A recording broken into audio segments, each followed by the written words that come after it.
Hello and welcome back to our channel where we bring you the latest news, updates and educational content on money, business and investing.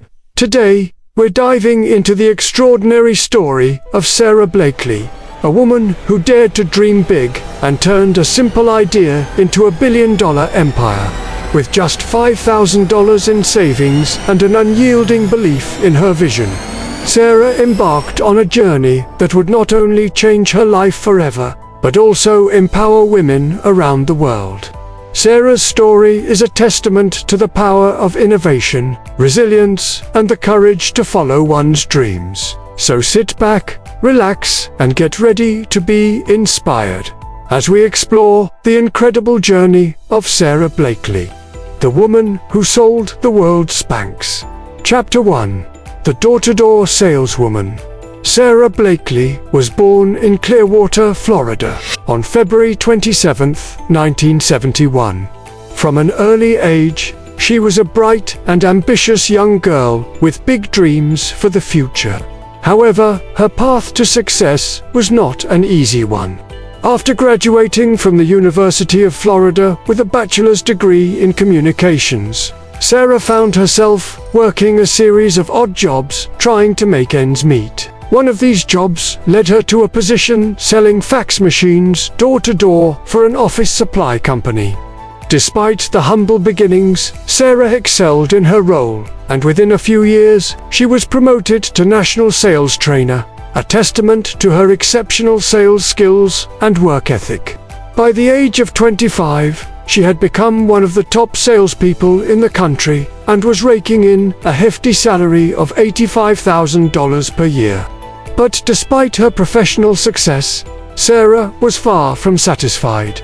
The job required her to dress professionally and wear pantyhose, which she detested. One day, she noticed that the pantyhose she was wearing had a visible seam that peeked out from under her open-toed shoes, ruining her otherwise polished appearance. It was this seemingly small annoyance that would eventually lead her to create a billion-dollar business. Chapter 2. The invention of Spanx. Sara had always been a resourceful person, and she hated throwing things away. So when she realized how annoying the seam of her pantyhose was, she decided to do something about it. Instead of buying new pantyhose every time she needed to wear them, she took matters into her own hands. Using a pair of scissors, she cut the feet off the pantyhose and wore them like socks. It worked perfectly, and she was thrilled with her simple solution. However, she soon realized that this makeshift fix left marks on her legs and rolled up during the day. Determined to find a better solution, she continued experimenting with different materials and designs. And after 2 years of tireless work, she finally came up with a product that she was happy with. But she knew that to succeed, she needed to do more than just create a great product. She needed to build a great brand around it. Sara wanted to call her new product under a new name, but it was already taken. So she brainstormed other options and settled on Spanx. She believed that the name was catchy and memorable, and she registered the trademark in 1998. The product itself was revolutionary. It was a pair of underwear that could smooth and shape a woman's body without the need for bulky, uncomfortable garments. With her product complete, Sara was ready to take the next step and start selling it to customers. But she knew that she faced an uphill battle. As a new entrepreneur with no connections or experience in the hosiery industry, she was viewed with skepticism by many. However, she was determined to succeed and was confident that her product was unique and in demand. Chapter 3. The Big Break. The biggest challenge for Sara was getting manufacturers to take her idea seriously. They had been making pantyhose for decades and had never considered that a product without feet could be viable. But Sara was not one to give up easily. She spent weeks researching and identifying the best hosiery mills in America, and she traveled to North Carolina to meet with them. The response she received was disheartening. The manufacturers were not interested in producing her product. They told her that it was impossible to make a pantyhose without feet, and that she should give up on her idea. Determined to prove them wrong, she reached out to every mill she could find, until finally one agreed to take on her project. This was a small company that specialized in producing hosiery for private label brands.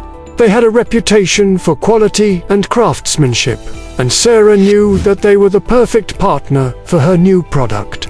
However, this was not the end of her struggles. She still had to convince the manufacturer to invest in her product and take it to the next level. Sara knew that she had a limited window to prove herself.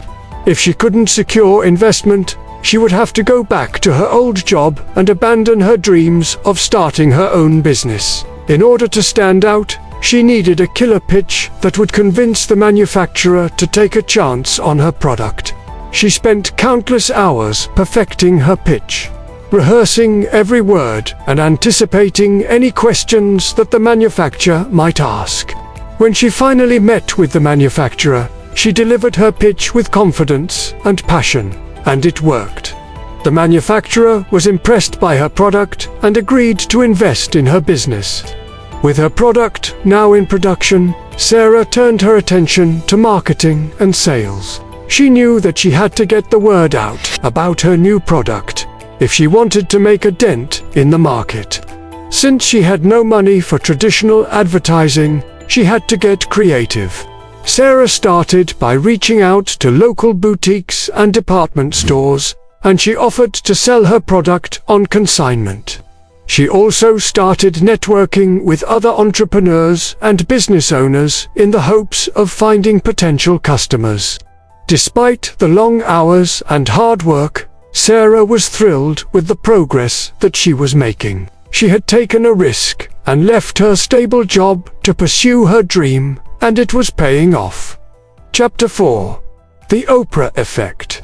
As Sara continued to build her business, she caught the attention of Oprah Winfrey, who featured Spanx on her show as one of her favorite things for the holiday season. Overnight, Sara went from being a relatively unknown entrepreneur to a household name. Orders poured in, and she had to scramble to keep up with demand. The Oprah Winfrey effect had given her business a huge boost, and she was thrilled to be able to provide a product that was making women feel confident and comfortable. The Oprah Winfrey effect was a game-changing moment for Spanx. The Oprah Winfrey Show was one of the most popular talk shows in the world, and featuring Spanx on the show gave the brand unprecedented exposure. Within hours of the segment airing, Spanx' website was flooded with orders, and the company's phone lines were jammed. Department stores that carried Spanx also saw a surge in sales. The Oprah Winfrey effect was not just a one-time boost for Spanx. It gave the brand credibility and opened doors to new opportunities. After the Oprah Winfrey Show segment aired, Spanx was featured in countless magazines and newspapers. The brand was also invited to appear on other popular talk shows and news programs. This media attention helped Spanx to reach new customers and solidify its position as a leading brand in the shapewear industry. Chapter 5. Building a billion-dollar legacy. In 2000, Sara Blakely sold 18% of Spanx to a group of investors for $10 million, which valued the company at $55 million.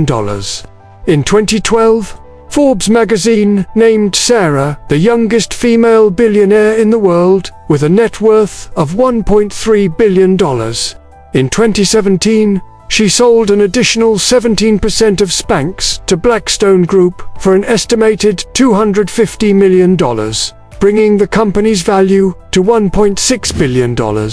This meant that Sara still owned a majority stake in the company and controlled its operations. Despite her massive success, Sara remained grounded and focused on giving back. In 2006, she founded the Sara Blakely Foundation with the mission of empowering women and girls through education and economic opportunities. She has donated millions of dollars to charity and is passionate about making a difference in the world. One of the most inspiring aspects of Sara's story is her ability to stay true to herself and her values. Despite the pressures of growing a business and the challenges of maintaining a public profile, she has remained authentic and genuine. She is known for being approachable and down to earth, and she has not let success change who she is. Another key aspect of Sara's success is her ability to build strong relationships with both customers and employees. She is known for being a customer-centric business owner, and she takes the time to listen to feedback and make improvements. Similarly, she is a supportive and empowering boss who values her employees and recognizes their contributions. The rise of Sara Blakely, from a struggling entrepreneur to a successful business owner and philanthropist, is nothing short of inspiring. Her story shows that with hard work, determination, and a clear vision, anything is possible. She is a trailblazer for women in business, and her success has paved the way for many other female entrepreneurs. We hope that you have enjoyed learning about the amazing story of Sara Blakely, the woman who sold the world Spanx. We are always looking for inspiring stories of success to share with our audience. And we believe that Sara's story is a shining example of what can be accomplished with hard work, determination, and a little bit of creativity. If you have enjoyed this video, please don't forget to give it a thumbs up and subscribe to our channel for more insightful content. Thank you for watching, and we look forward to bringing you more inspiring stories in the future.